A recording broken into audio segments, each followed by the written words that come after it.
रहने वाली हूँ, मेरा मोबाइल नंबर ये है। कहीं बैठी हो तो हाथ हिला सकती है। मेरा नाम अदिति ऋषि शर्मा है, मैं मेरठ की रहने वाली हूँ, मेरा मोबाइल नंबर ये है। मेरी शादी को 5 साल हो गए थे। मैंने 5 साल से 10 से 11 डॉक्टरों को दिखाया। शादी के 8वें महीने से इलाज शुरू हो गया था, पर खूब पैसा लगाया। 7 से 8 लाख रुपए के नीचे आ गए। सभी डॉक्टरों ने मेरे नसें बंद बताई थी और टीबी की गांठ बता दी थी।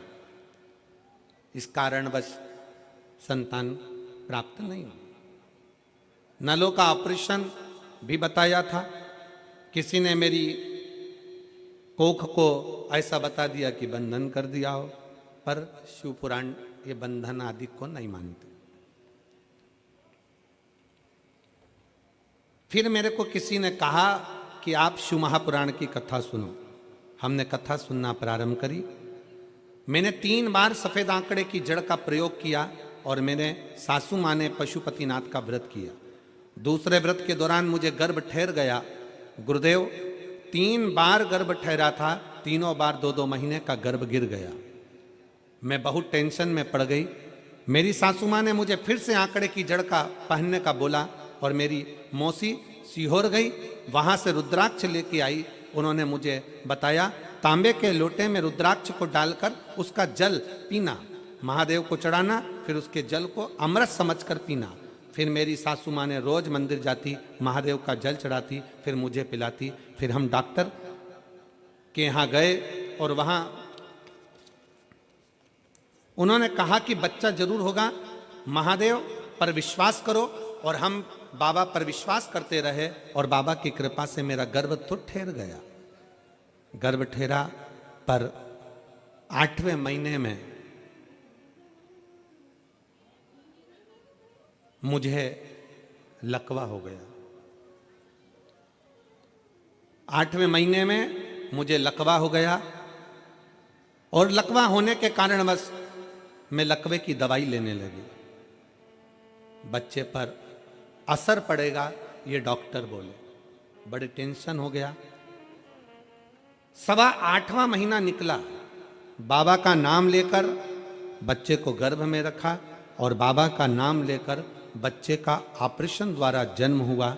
डॉक्टर कहे थे कि इस बच्चे पर असर पड़ेगा, पर पूरी जांचों में बच्चा स्वस्थ जन्म लिया। मैं बाबा को यहाँ प्रणाम करने के लिए आई हूँ।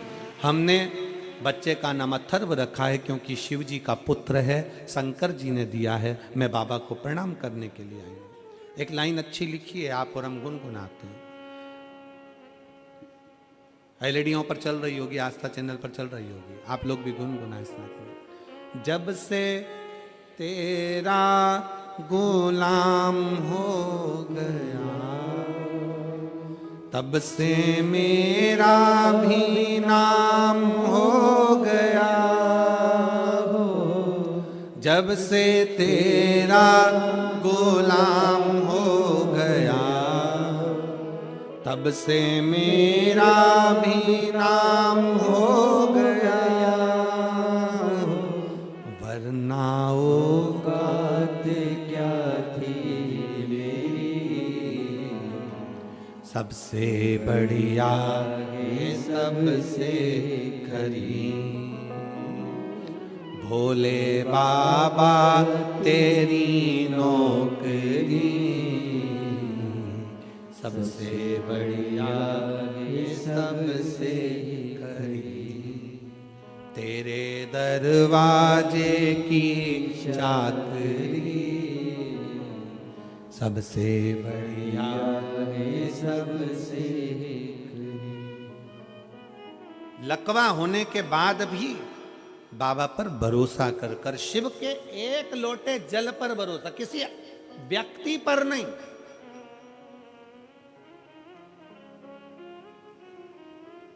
और फिर निवेदन है आपको व्यासपीठ के माध्यम से, सीहोर वाले महाराज पर रत्ती भर भरोसा मत करो। भरोसा करो तुम्हारे एक लोटे जल पर और देव अधिदेव महादेव पर भरोसा करो, महाराज पर नहीं। जैसा तुम्हारा शरीर वैसा हमारा शरीर, जैसे तुम वैसे हम, तुम भी 2 रोटी खाने वाले, हम भी 2 रोटी खाने वाले। और फिर एक निवेदन है, याद रखो अपनी जिंदगी में, किसी कथाकार को, किसी संत को, किसी साधु को, किसी सन्यासी को, किसी तपस्वी को, किसी बाबा को, किसी जोगी को भगवान मत बनाओ।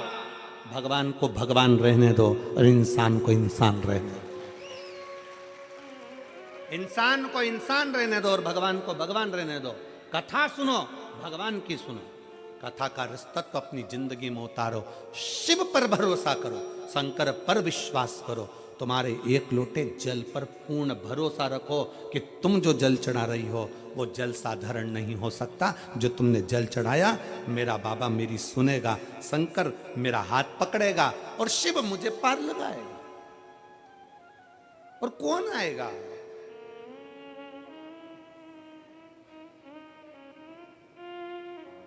कौन? तुम्हें 2 लाख रुपए की जरूरत है, तुम्हें 3 लाख रुपए की जरूरत है, परिवार वालों के पास जाना है, मुझे 5 लाख की जरूरत है, दोगे क्या? देगा परिवार? जम के बोलो जरा। नहीं। वही 2-3 लाख रुपए के लिए तुम तुम्हारे महाराज के पास जाना, महाराज जी 2-3 लाख रुपए दोगे क्या? नहीं। फिर किसी के पास जाना, तुम दोगे क्या? नहीं।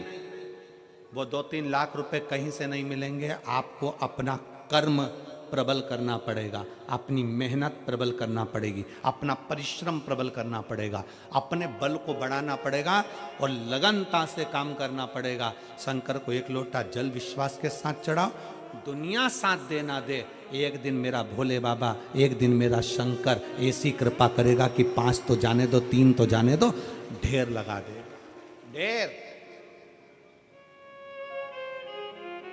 एक बेटी ने एक पत्र लिखा,